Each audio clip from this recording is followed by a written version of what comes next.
Hello there, I'm the biblical translator, and today I won't say alerted, but sometimes when you can hear a song and you've listened to this song for ages, and then one day, all of a sudden, you hear the words. Well, that's what happened this morning. The words that came to me were, I was weak, then I'm strong. That's taken from 2 Corinthians 12:10. And for what some reason it resonated with me and I thought, what does that mean? And then it made me think about, like when you go through hardship, when you go through pain, when you go through disappointment, when everything seems to be against you, so much so you get weak. Now, some people, when they reach that point where they are weak, they tend to either look for somebody to rescue them, they go into pity mode. Some people can't deal with it, so they take their lives. And everybody has got a stage that they reach when they feel really, really weak, as though there's nothing they can do, they just give up.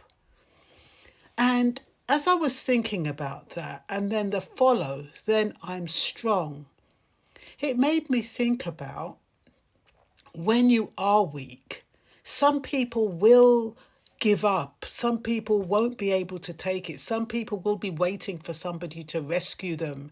Even though they've put themselves in that position, they're waiting for somebody to rescue them so that they don't have to do the work. They don't have to rebuild themselves.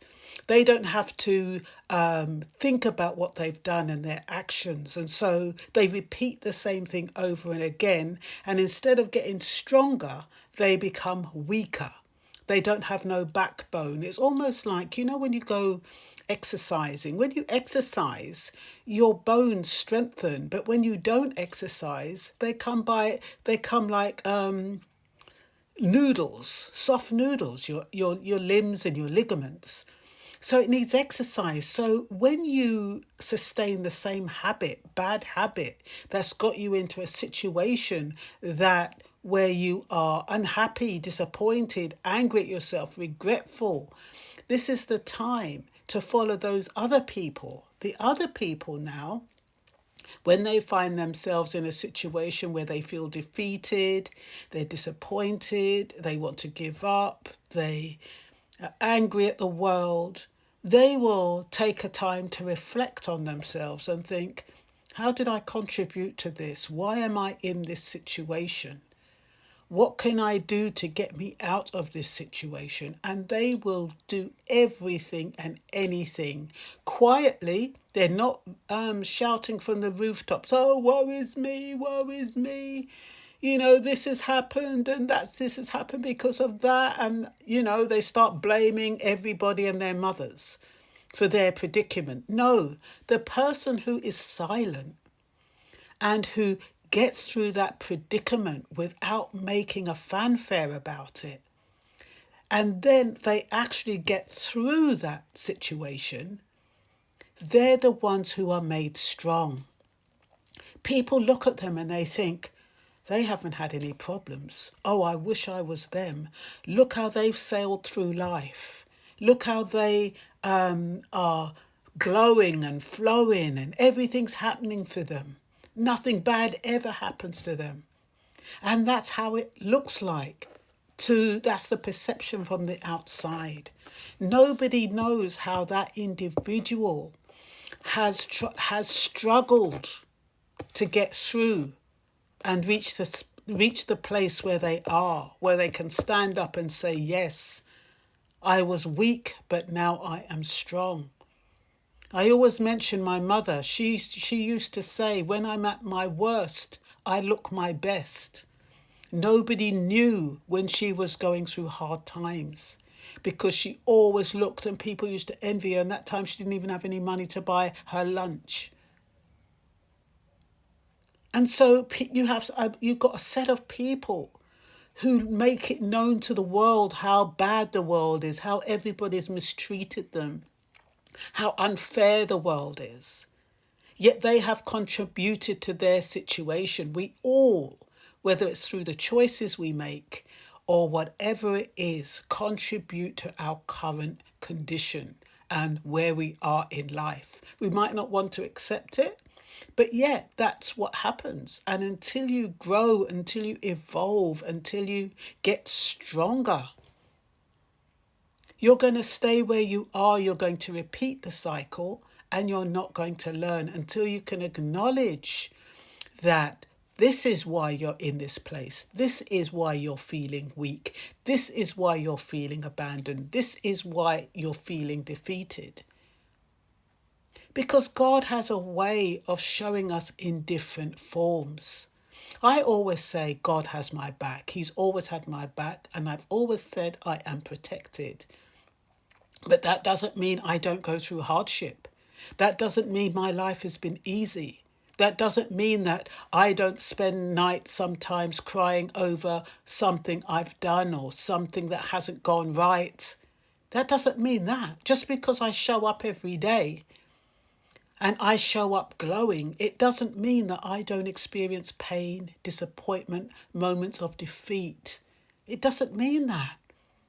But when I am weak, then I am strong has got to do with how you deal with those situations that have made you weak.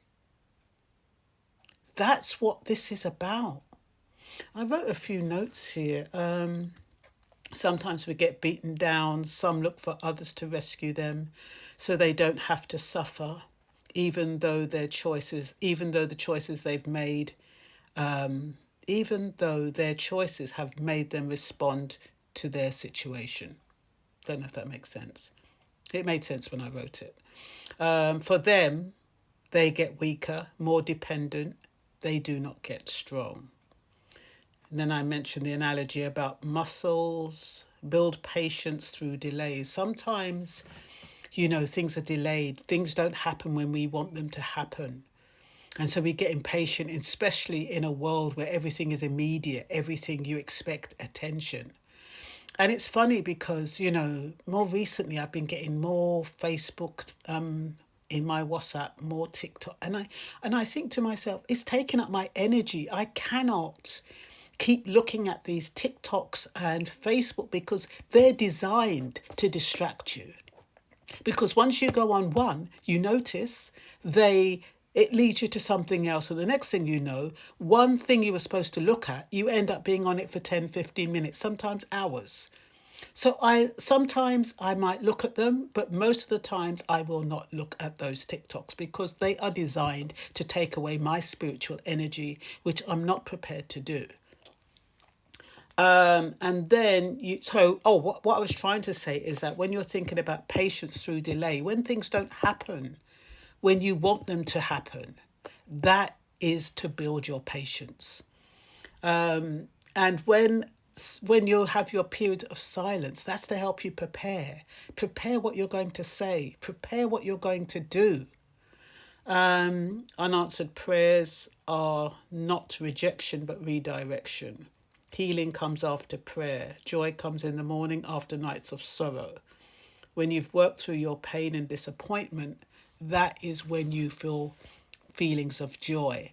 Like I said, my situation with the carpet, I felt really broke down, but that had nothing to do with the carpet. It had to do with a series of disappointments, people not keeping their word, and so it took its toll. But yesterday was another day. Today is an even more better day. I'm hopeful. I'm hopeful for change. I'm hopeful that things will fall into place. And so I feel strong because I've battled through it. And when you're strong, it doesn't mean that you don't break down. It doesn't mean you don't cry. It doesn't mean that you give up. It just means that you go through all of that. You acknowledge everything you've been through. You recognize it. You reflect on it. And you say, yes, this is today. Tomorrow is going to be different. Tomorrow is a different day. Tomorrow, anything can happen. And that's the way I look at life. I acknowledge when I'm weak, and I know that makes me strong. And so the message for you is, yes, when you're feeling down and out, Joy cometh in the morning.